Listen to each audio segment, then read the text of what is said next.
2 Corinthians chapter 3.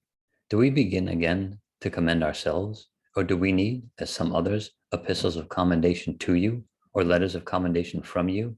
You are our epistle, written in our hearts, known and read by all men.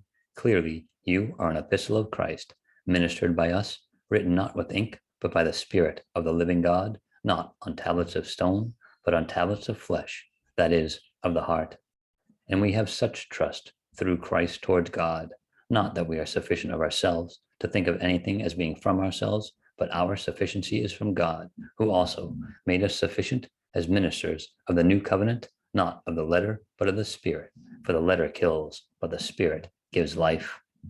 But if the ministry of death, written and engraved on stones, was glorious, so that the children of Israel could not look steadily at the face of Moses because of the glory of his countenance, which glory was passing away, how will the ministry of the Spirit not be more glorious?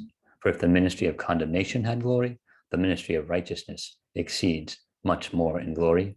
For even what was made glorious had no glory in this respect, because of the glory that excels.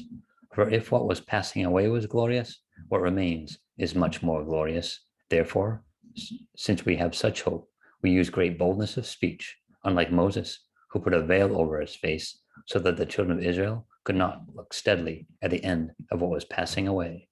But their minds were blinded, for until this day the same veil remains unlifted in the reading of the Old Testament, because the veil is taken away in Christ. But even to this day, when Moses is read, a veil lies on their heart.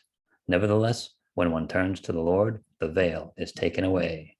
Now, the Lord is the Spirit, and where the Spirit of the Lord is, there is liberty. But we all, with unveiled face, beholding as in a mirror the glory of the Lord, are being transformed into the same image from glory to glory, just as by the Spirit of the Lord.